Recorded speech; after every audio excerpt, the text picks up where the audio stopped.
to automatically lock the screen immediately after the screen turn off on Samsung Galaxy S24 Ultra.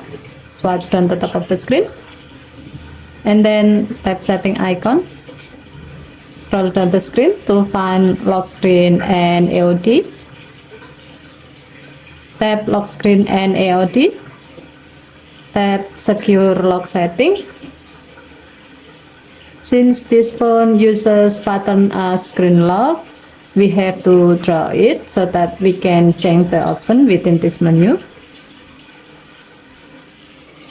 Tap auto lock when screen turn off and then select immediately.